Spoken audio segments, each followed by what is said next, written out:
cannot You are here violate to my tell the right. world you have not changed. You I'm are 70, you have not changed. a I'm expecting to take it. I will not You take are it. a scoundrel. I will not take it. So insult. That is why you can never be here. People like you can never be here. People like you can never be here. How can you be? How can you be a fool? Not a hooligan. You are a hooligan. War of words between Ebonyi North lawmaker, Senator Nwaebonyi, and then Nwaebonyi rather, and then former Minister of Education, Ezekwesili. That was. Anyways, You still take this guy seriously?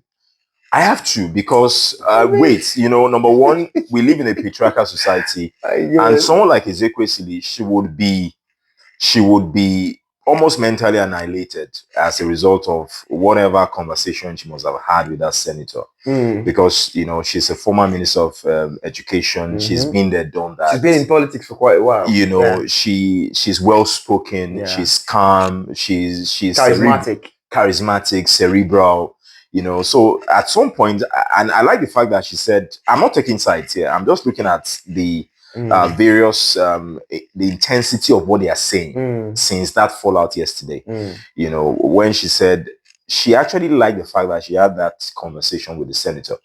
There were expletives, calling someone a hooligan, a fool. There are certain words you don't use in certain space. They were there to talk about a suspended senator.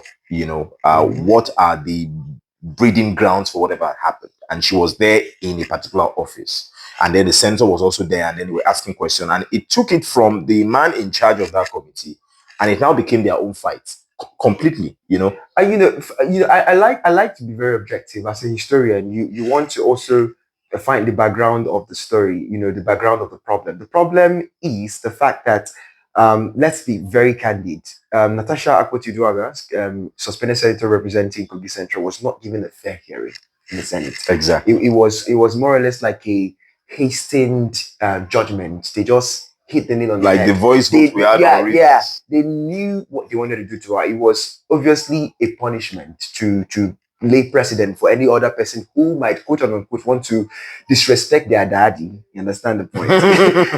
Of course, I recall on Arise television recently when one of the Senate was always calling Senate President Akpabio their father, and he was asking, "Is it really your father? He's or your the leader of the grandfather?" house." So that being said, but to be very what rubbish. To be objective, I would say that apart from the fact that they didn't give her fair hearing, and the fact that Senator Akpoti-Uduaghan, because it's wrong to actually call them by the first name, has actually taken it upon herself to embarrass her family members and herself. Going from international platforms to another to talk about sexual conversations and talk about our waist, the smell of your private part. How the president of the Senate was holding her and all of that. I really don't understand, because my question is, would you talk about this thing before? Why didn't you talk about this thing before this happened?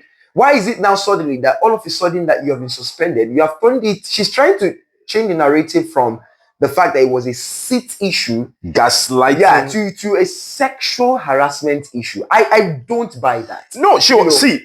I don't buy that. Anyways, this is in the yard, and I would. I forgot. We are like that. We like to be very unconventional. It's in the yard. We just talk about all the trending topics, biggest issues, and of course, happy Ramadan. Anyways, for me, I would want this whole matter to be established. Before we're still getting into, of course, a round of just in a couple of who getting the conversation about why that kind of word filler came into the ground space for Nigerians. I think what we should establish, as much as the suspended senator has said some things, around sexual harassment, another important thing is what she has said. The allegations, are they correct? I'm going somewhere. Okay. Are those things correct? And then the president of the Senate, can we have you outside of that whole conversation so that we can establish the grounds for this? For this debate. The president of the Senate, the committee should now bring two people together and say, okay, what are you saying? what is this person saying? I see that is exactly where the former Minister of Education is coming in to also if be it was the a government, voice in that darkness. If it was a government that works, the same punishment that was meted out to Senator Akpoti-Uduaghan should have been done to the president himself, that Senate President Akpabio, because these are too many accusations to just let fly. Why is it that? What another question is? No matter, yes, I might not support the way the senator, that is the female senator, is trying to fight this fight. She doesn't have an ally. However, these are too many allegations to just let slide by. She said she made mention of the fact that he talked to her in some sexually advancing way, even in the presence of her husband, made sexual advances towards her on multiple occasions, even told her that the reason that some of her prayers are not being listened to or passed is because she is not playing to his tune or dancing to his tune. Made another allegation on one platform, I've forgotten the platform now, where she said that he called her on the phone one certain time and sent her money that was meant for public infrastructure. I don't want this. See, I was meant let's leave that. Before what I'm saying, wait a minute. I want to make my point with Obi Ezekwesili. She was wrong to have told a sitting senator of the Federal Republic of Nigeria to shut up. However, it doesn't really justify the lack of decorum from Senator Nwaebonyi. They are both Southeast. So people want to, since it's Dimachuko, it's a man thing. You understand? I understand that he felt pained by the fact that a woman was telling him to shut up. No matter the age, we live in a very patriarchal society where the man deserves some level of respect. But if Obi Ezekwesili felt so angered to the point of telling a sitting senator to shut up, there should be repercussions. I do not subscribe to insult of a federal. It's just like telling the president to shut up. It's just like telling a lawmaker. This is the point. Just a minute. Nwaebonyi also shot himself on the leg. Just a minute. By saying different things that were uncalled for on national television. Just a minute. As much as you've said that, we also need to establish some things here. You can see the decorum that was showed, that was, put forward by the former Minister of Education, who was trying to be demure, manage all of that crisis. It was becoming a shouting match, and it was supposed to be a situation to solve that problem. Mm-hmm. Let us hear from the committee. What is against this woman? What is against the president of the Senate? How do we resolve this matter?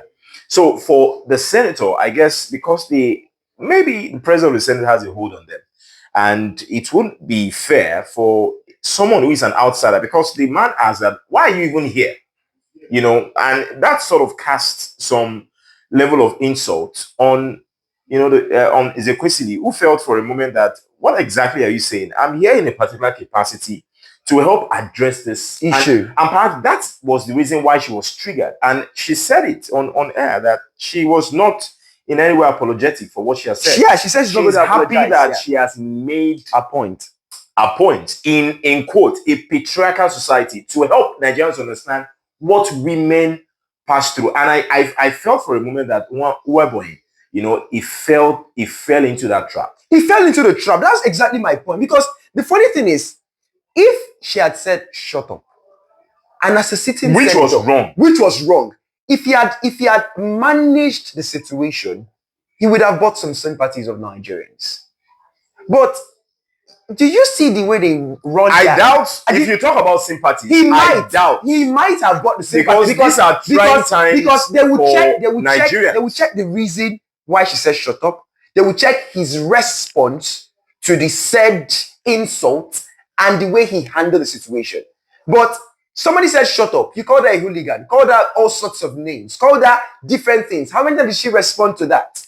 She was very demure. You understand? And she was saying, I take exceptions to what you were saying. Let me make these 2 points. It now boils down to the standard of humans that are representing this, different entities. Now, let me How is somebody that cannot hold his foot That's his business. On national TV, be representing a constituency. That's his business. Two things, because I'm sure people watching would like to react, in your personal space. If you can drop your, comment as well, would really appreciate. Two things here for me. I don't know what Dima thinks of this, but two things. Two of them should be taken off whatever they are, doing it within that space. They should be relieved of their roles. They have no business because already there are biases, being put forward. Number two, Nigerians have a responsibility at this time to begin to look into the activities of their senators, their representatives, whether the grey chamber or the red chamber. We should have a craze of recall processes. The only kind of Nigerians that can do this thing you are saying are Nigerians that even, first of all, know their rights in the first place. Simple. Second of all, are involved in in choosing who becomes the lawmakers. Very correct. And thirdly, they are Nigerians who are, progressively minded. We should have crazy if we level continue, of recall processes.